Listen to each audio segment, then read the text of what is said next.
Bismillahirrahmanirrahim. Assalamualaikum warahmatullahi wabarakatuh. Alhamdulillahilladzi hadana li hadza wa ma kunna linahtadiya laula an hadanallah. Salatan wa salaman ala Rasulillah wa ala alihi wa ashabihi ajmain, amma ba'du. Subhanaka la ilma lana illa ma 'allamtana innaka antal alimul hakim. Hadirin hadirat kaum muslimin dan muslimat, jamaah salat subuh yang insyaallah dimuliakan oleh Allah Subhanahu wa taala. Rasulullah sallallahu alaihi wasallam bersabda, "Hubbiba ilayya min dunyakum salasun." Ada tiga hal yang sangat dicintai oleh Nabi sallallahu alaihi wasallam di dunia ini. Yang pertama adalah at-tibu, wangi-wangian. Karenanya sunnah bagi kita laki-laki memakai wangi-wangian ketika hendak sholat. Kenapa? Karena jangan sampai kita yang khusyuk sendirian tapi marana isawalita taruh bau. Kalaulah panitia menyiapkan di sini ada dupa-dupa, ya, karena barulah saya dapat masjid yang kita tempati ceramah di sini ada dupa-dupa di depan. Yang biasa kita dapatkan kalau ada dupa-dupa ketika kita baca doa di rumah orang. Betul apa tidak? Nah, sehingga biasa Tony tomak baca doa teri-teri Pak Imam. Kata yang punya rumah pasti diterima doanya Pak Imam ini. Kenapa? Dia menangis. Padahal kenapa Pak Imam menangis? Karena najinnya rumpuh, terlalu banyak asapnya.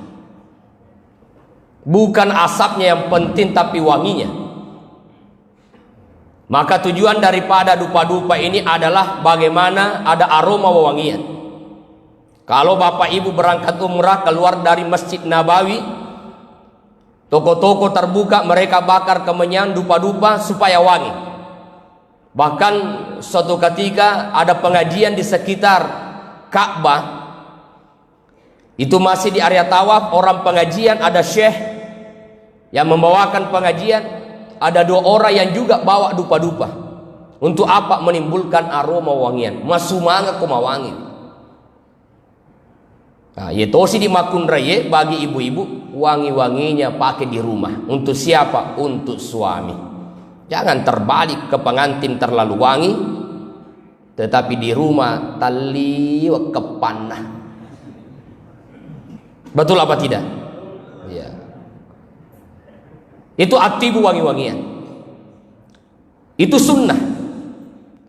Termasuk yang tidak boleh dianggap enteng itu adalah ada satu hadis Nabi sallallahu alaihi wasallam, as-salatu bis-siwaki afdalu min sab'ina shalah bila siwaki. Salat dengan bersiwak atau bersikat gigi itu lebih afdal daripada salat tanpa bersiwak atau bersikat gigi. Bandingannya 1:70 pahala. Maka beruntunglah bapak ibu yang bersiwak, bersikat gigi baru ke masjid, dapat pahala lebih dari 70. Ya rena sikat gigi, sabar no. Itu siwak. Ini tidak boleh dianggap enteng.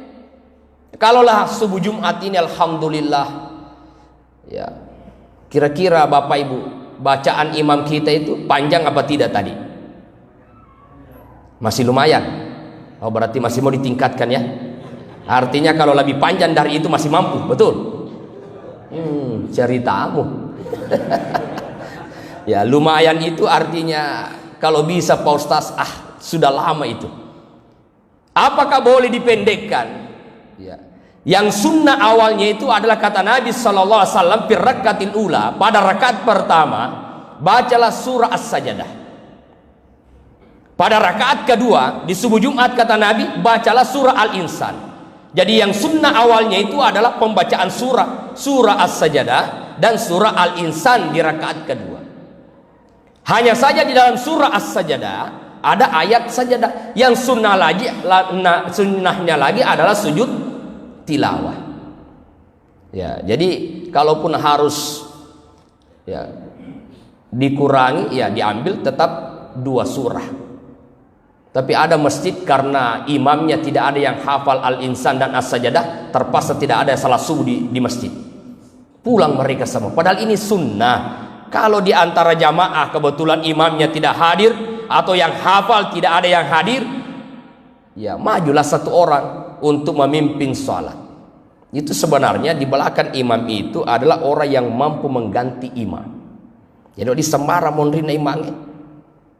Kenapa? Kalau imam batal wuduknya, dia harus meninggalkan tempat. Maka yang di belakang imam maju 1 langkah mengganti imam meneruskan sholat. Itu sebabnya kenapa ada pintu di depan, supaya nolak cili imamnya mendek. Itu kalau batal. Misalnya lagi sujud atau ruku, tetik temena, atau dia kentut. Secet demi dia tuh mereka mau cek demi. Karena batal harus meninggalkan tempat, diganti mereka yang ada di belakang. Jadi pertama yang sangat dicintai oleh Nabi adalah at-tib, wangi-wangian. Yang kedua yang dicintai oleh Nabi Sallallahu Alaihi Wasallam di dunia ini adalah an-nisa, wanita soleha. Maka para pemuda carilah wanita soleha, cari wanita yang menutup aurat. Kenapa? Kalau kita punya istri, bapak-bapak keluar dari rumahnya tidak menutup auratnya, maka 1 langkah dari istri itu sesungguhnya menyeret suaminya masuk ke dalam neraka. Karena itu tanggung jawab suami. Hanya wanita solehalah yang mampu mendidik anak-anak dengan baik. Perkembangan Islam, Nabi SAW sangat bersedih ketika istrinya meninggal. Karena istri Nabi SAW yang bernama Khadijah luar biasa. Khadijah suatu ketika menangis. Bertanyalah Rasulullah, "Wahai istriku, kenapa engkau menangis?" Apa jawaban Khadijah? "Ya Rasulullah, yang membuat aku menangis karena saya masih ingin menyedekahkan hartaku tapi sudah habis." Unru besana. Kalau istri kita menangis, Pak, apa yang membuatnya menangis? Kenapa kamu menangis? Yang membuat aku menangis, wahai suamiku, sudah 20 tahun kita berumah tangga. Sudah 20 tahun pula engkau janji saya melinga ka foto beroncong. Tapi beroncong dan itu 5 linga kak. Ya. Itu menangis dunia. Menangis akhirat. Kenapa menangis? Wahai suamiku, yang membuat aku menangis, kalau aku lihat penghasilanmu besar, tokomu banyak, mobilmu mengkilap, yang membuat aku menangis,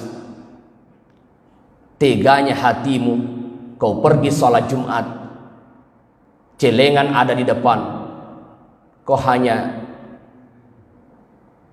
memasukkan 1000. Itu yang membuat aku menangis. Kira-kira Pak, biasa ke istri kita menangis gara-gara itu? Dia gagah. Magi mutari, mana 100 sebu mutakpang. Akan apa lagi? Sapi 50 sebu, 10 sebu, 10 rupiah. Ini rojaji. Khadijah menangis. Wahai ya Rasulullah, jika harta saya sudah habis engkau pakai di jalan Allah dan aku telah meninggal, maka galilah kuburanku yang telah memutih, lalu ambillah tulang belulangku itu, lalu ikatkan pada jembatan agar pasukan Islam bisa melewati jembatan itu dengan kuat. Ternyata tulang belulangnya pun dia sedekahkan kalau itu diperlukan oleh Rasulullah.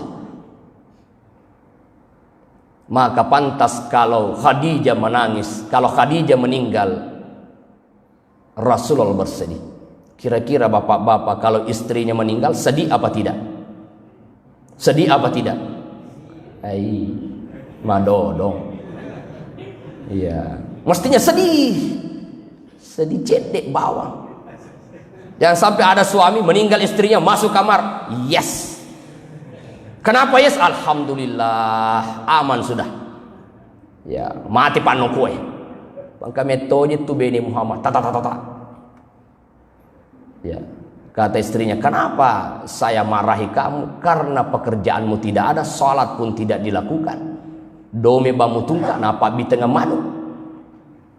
Nah, An-Nisa, coba kita lihat bagaimana istri Fir'aun bernama Asia. Walau dia tinggal di rumah Fir'aun, istana Fir'aun. Tapi siapa yang mampu mendidik Nabi Musa yang bersama dengan Fir'aun saat dia kecil? Siapa yang mampu mendidik Masyitah, tukang sisir anaknya Fir'aun? Nabi Musa kecil, kemudian Masyitah mampu mengenal Allah. Siapa yang mendidiknya? Karena dididik oleh seorang wanita soleha dari istri Fir'aun. Maka ibu-ibu kalau suaminya belum taat kepada Allah, didiklah anak-anakmu. Maka ini anak-anak kita ini bawa ke masjid sholat subuh. Kalau perlu bangunkan dia, anak, ayo sholat subuh di masjid. Mati sini nena, hei, kenapa kau bangunkan cucu saya? Kamu dulu sholatnya ketika ingin menikah. Jangan ganggu tidurnya cucu saya. Nenek kututoy ya. Mestinya kau dorong lah, ayo sama-sama ikut nenek ke masjid. Alena tuh pahalal. Yang namanya sholat bukan hanya karena ilmu, tapi juga karena kebiasaan. Berapa banyak orang titelnya berlapis-lapis, berapa banyak orang sekolahnya tinggi-tinggi, tapi sholat berjamaahnya kurang. Karena apa? Tidak terbiasa. Tapi berapa banyak orang tua kita tidak tamat SD, sholatnya 5 waktu di masjid. Kenapa? Karena kebiasaan dari kecil. Maka anak-anak kita perlu dibiasakan untuk hadir sholat berjamaah. Yang terakhir, yang ketiga yang dicintai oleh Nabi SAW adalah waju'ilat qurratu aini fis sholah, menjadikan sholat itu sumber ketenangan. Ya Bilal, arih Nabi sholah. Ya Bilal, istirahatkanlah kami, gembirakanlah kami dengan sholat. Maka pantas Nabi itu ketika sholat sunat, sholatnya panjang. Nabi menikmati sholatnya. Nabi panjang sholatnya ketika sholat sunat, bahkan sujudnya lama. Makanya teori medis itu salah satunya, kalau ada orang yang sering sakit kepala, salah satu obatnya adalah sering-seringlah sujud dan perlama sujud. Lama sujud. Pak Ustaz, saya lama sujud kok masih pusing. Oh, indramu taliwa-liwa. Ya, bukan lagi karena darah, karena ketika kita sujud itu darah mengalir ke otak. Kalau darah mengalir dengan baik, sehat ini. Tapi kenapa selalu sakit kepala? Belum darahnya mengalir ke otak, berdiri lagi, Allahu Akbar. Allahu Akbar, sujud lagi, belum sampai ke otak, bangun lagi. Sehingga dia nak kena latu darah. Ya, malole sujud lama. Nah, Bapak Ibu sekalian, dalam ilmu tasawuf dikatakan, jika ingin sholatmu khusyuk, mestinya antara wudhu dengan sholat jangan ada perkataan tentang dunia. Mestinya setelah wudhu sampai kita sholat, antaranya itu jangan ada perkataan tentang dunia. Kenapa kita susah khusyuk? Mulai dari berwudhu, mulai dari rumahnya berjalan ke masjid, cerita memang nih. Cerita letu tak masih cerita movie, lo nita kabir, cerita movie. Ya. Yang kedua, ketika sholat di waktu duhur, lalu kemudian ingin sholat lagi waktu asar, kalaulah dalam syariat, dalam fikih, wudunya tidak batal, maka tidak mengapa wudu yang dia pakai pada saat dia sholat di waktu duhur, itu pula yang dia pakai di waktu asar. Boleh. Kenapa? Belum batal wudunya. Tapi kalau antara duhurnya dan asarnya tadi mulut ini sudah berbohong, mulut ini sudah menceritakan aib orang lain, maka berwuduklah. Bukan karena wuduknya batal, tetapi karena energi wuduk itu sudah hilang. Kalau energi wuduk sudah hilang, maka susah terangkat ke langit, susah khusyuknya.